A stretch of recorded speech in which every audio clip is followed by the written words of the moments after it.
What's going on? Well, I added new art. It's my Lego art. Yeah, that's Lego art. A buddy from high school that I hadn't talked to. I'm not gonna tell you what year I graduated in a long time. We reconnected a couple years ago. He reached out randomly saying, "Hey, thinking about building a personal brand, maybe getting into business. Would love to pick your brain." And we had some really good calls. Anyway, he ended up sending me some of his artwork, which he builds out of Lego bricks, and it's hanging on the wall, and it is awesome. Does he do like personal commissions, or he does? He does. Okay. Yeah, so he does personal commissions. He does his own work. He's also done several gallery shows where his work has been in museums and other art galleries. Oh, very cool. Yeah. So his I think his brand is called Brick Bending. Okay, I have to look it up to see because there's another artist. His name is Nathan Sawaya, and he has a touring exhibit. It's called The Art of the Brick. Oh, cool. And that was the show that I went to see downtown 7 years ago. Yeah, I remember. It was about a month after I started here. Yeah, I remember that. I leave on an afternoon. I remember that conversation well, and I use it with many employees about The Art of the Brick. It's actually really, really cool. And I took my now wife. She decided to stay with me. We were just dating at the time. I'm like, you want to go see this? And she stuck around after going to see it. She's like, yeah, I guess that sounds cool. Super. So yeah, I added that. I also have an amazing piece. You can't see it. It's behind my monitors up on my wall. It's incredible. From Shy, who illustrated AS for Analytics. So it is awesome. So I've added some new art to the office. It's kind of changed the feel a little bit in here. I like it. And speaking of AS for Analytics, after going out of stock and finally getting more inventory, we finally this month won the buy box on Amazon, which is a huge deal. Can you tell me what that means? I saw that, but I don't know what it means. If you go to, and lots of listings that you're going to, because of the buy box, have the buy box. And what the buy box is when you go to a product detail page on Amazon, if that product has the buy box, you'll see over in the top right-hand corner a rectangular block that says buy new, here's the price, if it's prime. Oh, yeah. And then it will have two very critical buttons, add to cart or buy now. Even though we wrote the book and we're selling it, other people, I guess, could technically sell the book. Like someone could buy 50 copies from us and sell it on Amazon. And so only one seller can have the buy box. Ooh. And when we launched, we didn't have, or when we launched after we went out of stock, we didn't have the buy box. And so you didn't have an add to cart button. You didn't have a buy now button. You had this kind of square button under the description of the product that said available from multiple sellers, even though we were the only seller. So you had to click on that, and then it brought out this slider from the right, and then you had to click on I want to buy from 33 sticks, and then you could add to the cart. Super frustrating.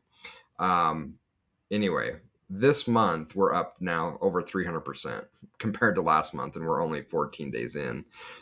I think I was saying we shouldn't be surprised because we analyze these kind of sales funnels all the time, and that anytime you add an extra step, it hurts conversion, especially where you have a product detail page and you can't write from that page, add to cart. It's going to be a problem. So anyway, awesome to win that because it makes How did you win it? That's my question. Like, what did you have to do to get it? So they don't publish the rules. So there's a lot of guessing that goes into it. And there's lots of blog posts out there. I Googled so many different things, and everyone has kind of different advice on its sales volume, its sales consistency, its order fulfillment rate. Like the quicker you fulfill the orders, the better, But I mean, we had some fairly consistent sales. We were turning around orders incredibly quickly, and still, nothing. It just wasn't showing up. So we decided to add a second shipping option. So we were doing the fulfillment ourselves. We had a warehouse in California that everything was being shipped out of. We thought, let's send a box or two of the books to Amazon to sit in one of their central locations and have them offer fulfillment by Amazon. And the minute we did that, the buy box showed up. So Nice. anyway, super excited to finally have that. That was a frustration. Not that we're doing huge volumes and sells, but if people want to buy the book, I don't want it to be difficult for them to buy it, you know. And if you're not a constant Amazon shopper and you go to that page and there's no add to cart button, I could see as a consumer why it would be incredibly frustrating and you may give up on it. So anyway, and there's my Amazon chime that the dog was barking at, speaking of Amazon. So Perfect timing. The thing was listening to you. Yeah, it was listening to me. So anyway, she is so mad today.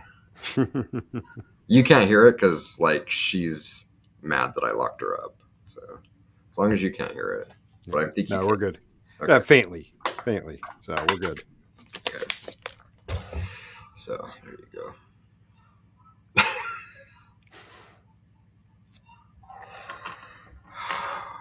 The joys of having a yappy dog that thinks that they need to protect the house. Yep. Yeah. There you go. All right. How are we going to pivot this? I don't know. I'm thinking, and I have no clue. Okay. So I guess let's go ahead and dig in a bit. And last couple of weeks, we've been focusing on analytics, specifically our position, our philosophy around sustainable analytics. But I want to shift for the next couple of weeks and talk about consulting. And of course, it's going to be consulting from our perspective in our space in digital analytics, but it could be applied across any kind of industry or space. So today, the topic is the art of being a consultant. I mean, let's face it, like there is an art to being a successful consultant. It's easy to be a contractor. It's easy to come in, do what you're told. Consultants are not, well, technically they're contractors, but a true consultant is more than just that. So what does it mean to be a consultant? And actually, before we even get into that, you've mentioned it before, but I want you to rehash it. What are the reasons why an organization hires an outside consultant? Well, there are a few, and I think I have a list. So I should see if I could pull up my list. But in general, the one that no one really wants to talk about, which does happen, is that some organizations, some teams have a strategy of hiring consultants so that they have someone to blame. And I learned this from my boss, the first job I had out of college. And I probably shared this story on the podcast. If not, I'll rehash it, but I'll make it brief. When I first joined, we were doing a large sales and marketing 𝐲𝐶 implementation in the late 90s, as well as building a customer master for all of our customers in using a custom Oracle database. And we had a team of about 18 consultants from Anderson Consulting helping with the build. After 2 years, we got it to a fairly stable place where we were able to maintain it. And to date myself on this, do you know how we did the distribution of our software to our field teams? You're on mute. CDs. Yeah, we press CDs. I Nice. remember the fear of completing a build, because if you screw up, you just can't push out a pass over the air, right? A patch over the air. You have to press new CDs. So yeah, that was stressful building software in those days. But anyway, we got to a place where it was stable. We were able to maintain and mature the project, but we still kept about 5 Anderson consultants on staff. And they really weren't doing a whole lot of work. And I asked my boss, I'm like, what's going on here? He said, oh, they're my insurance policy, because when you guys screw up, and you will screw up, I have someone to blame. Because it's easy to like blame them. And if we need to have a sacrifice, it's easy to like fire one of the consultants, a lot easier than having to fire you. And I'm like, wow. So that's the story that people don't really like to talk about and probably don't want to hear. And hopefully that practice has diminished a bit, but I'm sure it still happens. So the less bad reasons why people hire consultants, I think, is threefold. First and foremost, they're often hired for bandwidth. So we just don't have enough people. And it's easier to hire a consultant than go hire a full-time employee. And so companies hire consultants for bandwidth. These are typically not viewed as consultants per se, but are often called contractors. They're working at the behest of the client. They come in, they're given a list of tasks, they're managed by the client. So they have bandwidth. So that's number one. Number two is expertise. And this is kind of where we start to fit more into it, in that the company simply doesn't have the expertise that they need to do to solve a problem, deploy a solution, create some kind of output. And that in part is where we play, in that they are hiring experts that they either can't hire, don't have lost. But they're looking to bring in expertise that they simply do not have in-house. That's number two. And then number three, the one that I think is really the most valuable, but often goes untalked about and unrecognized, and that is objectivity. As consultants, we have the ability to come in and be objective in ways that employees never can be. Doesn't matter how hard they try, they will never be able to be as objective as we can be in those scenarios. And the reason for that is, one, we obviously aren't in the weeds of that business every day. So we kind of have a larger purview. We kind of have the beginner's mind mentality, if you will, and that we don't, we haven't been, brainwashed isn't the right word, but, we haven't been in the system all the time, every day, all day. So we're able to see things that may be blind spots for those companies. But I think the bigger contributing factor is, at least for us, is we don't have to necessarily care about the politics. Yes, we have to be sensitive to that fact, but there are things that we can do and say that most employees can't say, because they may fear for their job. They may fear that it may hurt their ability to get promoted. It may, they may not get that bonus, but we can come in and say it, right? Like, we don't have to be as concerned about those political fallout, drawbacks as employees do. So our ability to bring objectivity to our clients, I think, offers even more value than our ability to bring in our expertise. And really, those two things play hand in hand. It's hard to be objective without having expertise. So they really go together. And that's one of the big things I had in my notes today to discuss, is that advantage consultants come in with. Because in last week's episode, we were talking about, when it comes to employees and digital analytics practitioners and their day-to-day, when they're thinking about their day-to-day and say the difference in between reporting and insights, there's this line that many fear to cross, because they put their neck out there, and it may come as criticizing, or the diplomatic way is to say providing critical feedback on, say, maybe areas of the site that other teams control. And I'm getting way too easy, so I'm gonna pull myself back out of it. But yeah, like that episode, we spent time talking about that, and a lot of times that's why employees kind of stay stuck. They're scared to put their neck out, where consultants can come in and they are in a position where they can provide that kind of feedback that employees are scared to. And that's how they can truly impact an organization. And I think understanding that power that they have, that role that they're able to command, makes someone a great consultant, and they're able to really exercise that art of being a consultant.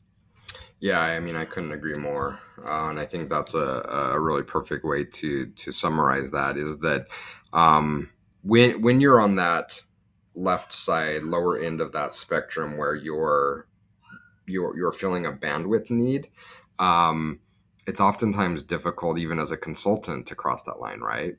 Because they're like, hey, we're just here to do a job. Like, I don't want to question it. I don't want to ruffle any feathers. I don't want to rock the boat, because we don't want to put our contract in jeopardy. We just want to keep doing this work.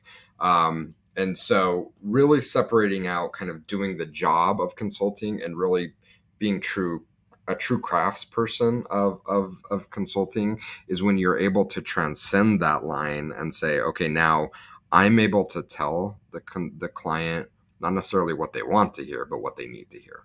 And we've really taken a lot of pride in being able to take that position, and not in a we're better than you, we're superior, we're egotistical. No, it's a, you hired us to help get you to a better place, and sometimes that's having to hear things that you don't want to hear so we can fix it and we can make it better.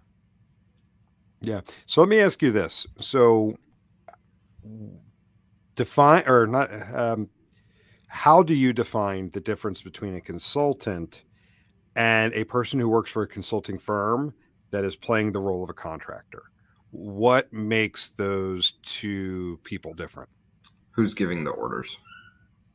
So that's quite concise. So it really comes down to who's in charge. And I had early in my consulting career, I had a team lead that told me something like, go look at your calendar. Do you own the majority of the meeting invites on your calendar, or does someone else own them? If someone else owns them, you're a contractor. If you own them, you're a consultant. And that was kind of a physical way of telling the same story of who's in control. So if you're working at the behest of your client, if you're taking orders from your client, if they're sending you a list of tasks, if they're assigning you JIRA tickets, you are a contractor.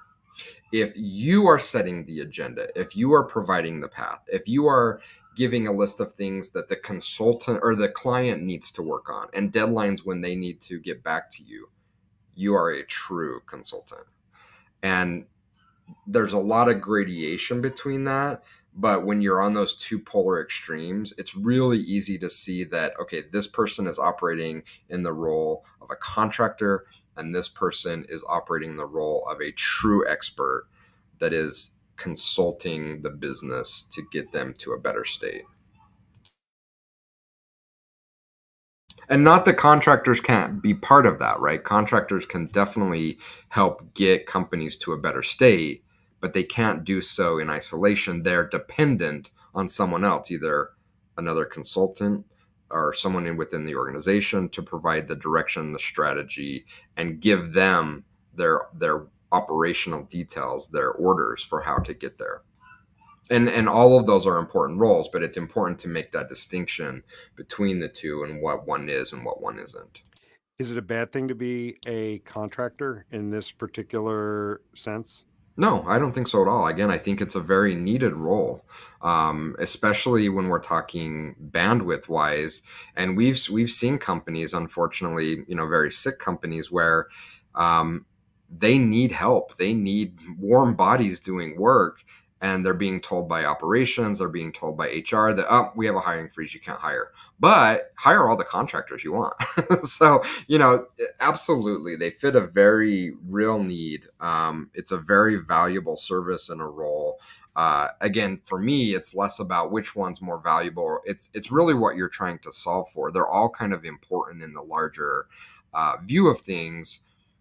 But in order for them to work, everybody needs to know their role, and there needs to be someone that helps orchestrate and coach those roles to operate in unison. And unfortunately, that doesn't happen very often, in which everyone, and I love using this analogy, back in the 80s, the football game that you set on the table with the sheet metal and you put the players on it, you turn it on, they all vibrated around.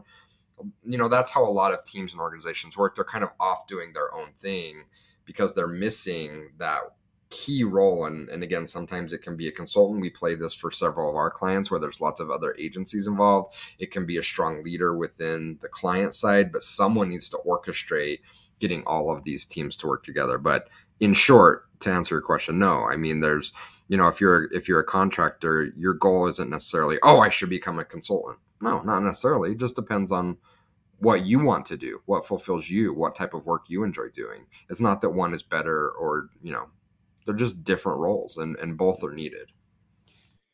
So in that case, what does it mean to be a consultant? We talked about, we kicked this off with you going through the reasons why someone would, and we jumped right into like the last one of the objective view, being able to provide feedback maybe employees can't.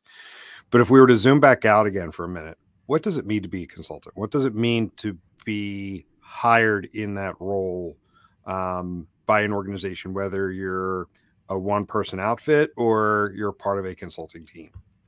So I'll use my definition of what I see a consultant is, not necessarily what the broader, because there are a lot of people that call themselves consultants that aren't necessarily consultants, right? Yeah. So I will use my definition of what it means to be a consultant. Re-ask me the question. What does it mean to be a consultant? So to be a true consultant really is to be a guide. And this is, again, a huge differentiator between what a consultant is and what a non-consultant is. A consultant is there to define the path, to define the experience, to set the waypoints, to help keep everyone together and safe. But a consultant's job isn't to also be all of the team members. That is a contractor, right? And so I like to use mountaineering examples a lot. A consultant is the guide that's going to get you up to the top of the mountain and back. And they're going to think about, where do we need oxygen along the way? Where do we need to fix ropes? Where are we going to camp? Do we have the right supplies? What day do we need to leave? You know, what is our agenda? How many miles are we going to go? That's the role of a consultant. They are truly guides. A contractor would be a member of the team that you hire for a specific need. We're hiring Jim to haul all the food. You're the contractor, and your job as the contractor is to haul all the food, right? So that's really the main differentiator. So your role as a consultant should be to be guiding your clients. If you're not guiding them, in my definition, again, and this is not a broadly necessarily agreed upon definition, but in my definition, if you are not being a guide, you are not a consultant. You're a contractor. You're being contracted to do a job. Yeah, and that leads me into my next question to really start refining that is, defining a consultant, then what does it mean to run an engagement as a consultant? What does it mean? Like, what are some of the key things? And you started to mention some of them, like you're the one who sets the meetings. You're the one who sets the meeting agendas. You then also either set the deadlines or work with your client to set the deadlines. So we just named a couple. There were a few of them right there. We named 3 of them. What are some others? And then let's look at each of those. So what are some other aspects of running an engagement as a consultant?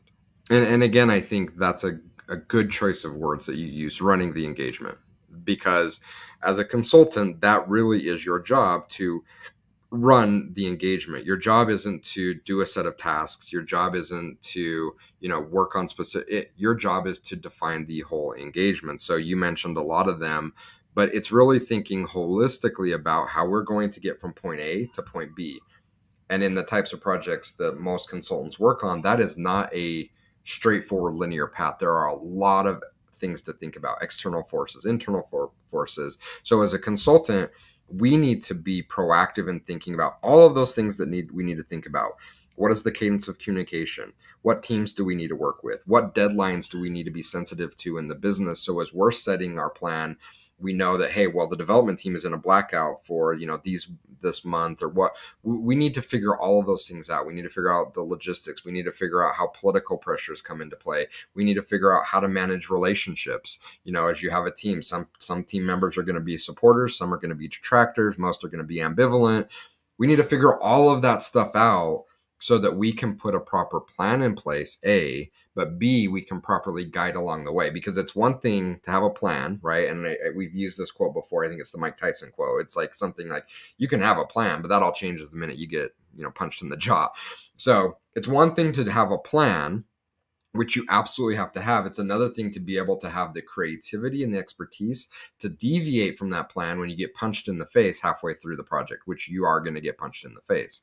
And so a consultant will know how to deviate from that. And most importantly, will be proactive in deviating from that. And will then go back to the team and say, okay, we had an issue. We're off course. Here's what we're going to do to correct it. Jim, here's what you need to do. John, here's what you need to do. Let's get to work.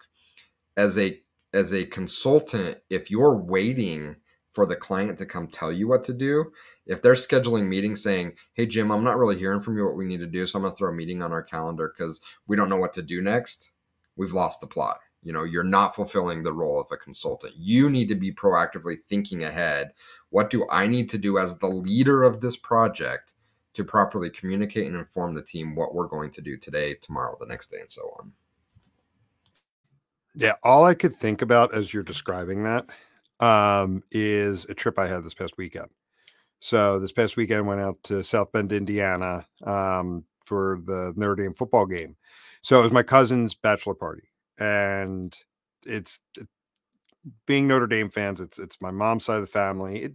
Never it never wore off on me, but all my uncles, my cousins, they're all Notre Dame fans. So for me, it's the opportunity to go out and check it out. Something I don't know if I'm going to get to do again.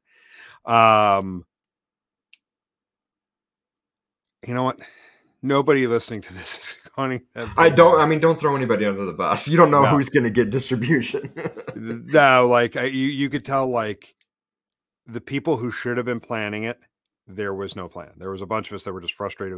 It was almost like this expectation that everything was just going to come together for it. You know, what he wanted was go out. And for where we're at, it's 10 to 11 hours away. So it's not like just a day trip out kind of thing. So get a place to stay, tailgate before the game, go to the game, and then come home the next day. That's what it was. There was no plan. So as maybe certain things were happening, there was no plan B either. So it's that role that we were just talking about, like, what's the plan? What's the agenda? When things go sideways, where do we go from here?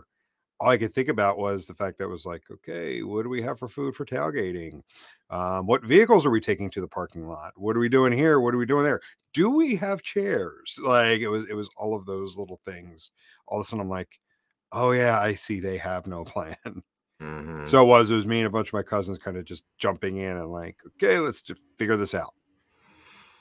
Yeah, and again, all of that party may be great contractors, right? Where you assign out certain things, like you bring the food, you bring the fuel, you bring the snacks. I'm responsible for the transportation. But unless you have a consultant, someone that's willing to take the lead, the guide, I'll stop calling it a consultant because it's a guide. It could be a consultant. It could be someone else. If you're lacking the guide, then most times those expeditions, those trips turn out less than ideal because you have everyone thinking about their specific job, kind of vibrating in their little circle, and no one's pulling these things together. A, and B, no one's thinking proactively what happens when we have to deviate from the plan. Yeah. Go ahead and keep talking because while we're talking here, or before I forget, I am going to go get the thumbnail for this episode. And I want it to be that little electric football game. It is such a cool game. It was a missed opportunity for it to not be in the Seinfeld episode where Jerry drugs his girlfriend with turkey so that he can play with all her like classic 80s games. Did you see that episode? No, I don't remember that one. Oh, she has like all the classic 80s stuff, like the Easy Bake Oven and the �இ𝐞𝐫𝐞 or 𝐿𝐴𝐞𝐫𝐞. I can't remember, like the little handheld football game with the yeah, I think that was 𝐻𝐿. I think the G.I. Joe with the scuba suit.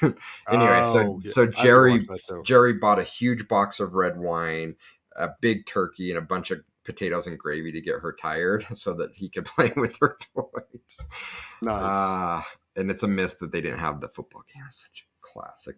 In fact, I never had the football game, but a couple of my cousins had it. And every time we went over to one of their houses, I'm like, well, we got to play this game. This is the coolest game ever. Mm-hmm. Coolest and most frustrating game ever. Did you find a photo? Nah, but I'm wasting time now. Okay. I wasn't able to find a good one, but I will.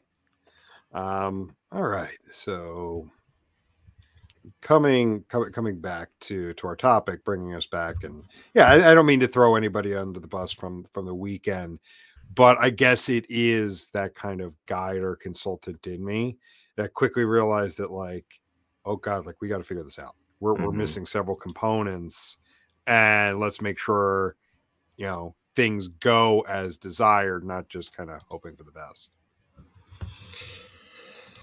Agreed. Sorry, now I'm sidetracked looking at pictures for the football game. So, yeah, but I think this is a good conversation. Whether you're in consulting or not, if you're in the business world, you're going to have some kind of intersection with people that are doing work with or for your company that are not full-time employees of your company. And lots of people don't even think about the importance. And people may be listening to this and saying, Jason, this is stupid. Like, why are we even talking about the difference between a consultant and a contractor? It's just words. No, it's not. It's specific roles. And I think because people don't think about these distinctions, it's a leading cause of why people and companies in turn have such negative experiences with services, because they're going into it with misset expectations, and that they may be going into it thinking that they want to hire a consultant, but because they haven't thought about these differences, they go and hire a contractor. The contractor fulfills their job perfectly, but there was a misalignment of expectations because the company wanted a consultant. And they're like, consulting's stupid. Services suck. We can do it better. Like, well, not necessarily. You went into the situation not understanding that there's different distributions within services, and it's important. The language we use is important to communicate what we're actually looking for. So if you're saying you want a consultant, but you don't use the right language and you hire a contractor, everyone's going to be miserable in that situation. So, it's not just words. It's a very important distinction, both as companies hiring outside expertise, outside bandwidth. And it's an important distinction for the services side. And that I don't think most service companies, most agencies don't make the distinction. It's like, yeah, we just want to make money, just like sign a contract with us. But I think it's important to know the role you're filling. And going back to the question you asked, is it bad to be a contractor? No, it's a very much needed thing. And if you're an agency that you're selling contractor services, you should know that. And you should focus your message and your market positioning to sell contractor services. If you're a consulting firm, you should know that, and you should tailor your message and marketing position and the way that you execute around being consultants. But again, most don't. It's just like, we're just doing work as a non-employee. And I think that creates bad experiences and bad value for agencies and for companies alike.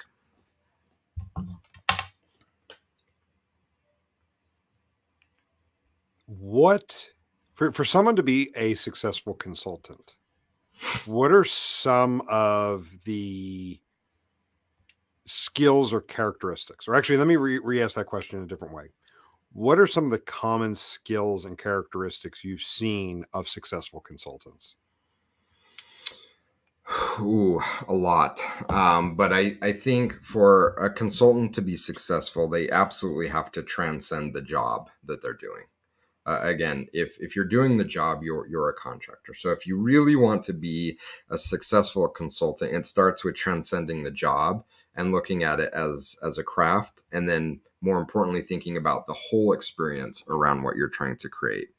And what that's going to trigger is this vision. You may have had blinders on of, well, I am the best at implementing in Adobe Launch, or I know the Google stack better than anyone else. Okay, well, then you're going to make a really great contractor for companies that need that specific role. But once you start to take those blinders off as a consultant, you realize there's so many more compelling interests that you need to think about. There's relationships that you have to manage. There's communication that has to happen. There's research outside of that tool set that you need to be thinking about.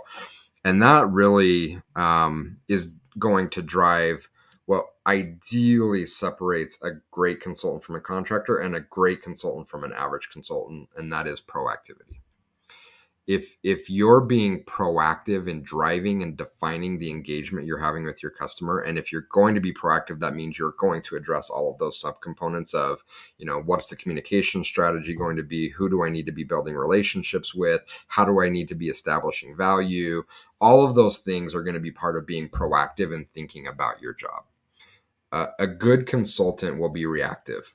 Hey, we have a problem. Okay, I'm on it. I'll jump into it. I'll create a framework to fix that problem.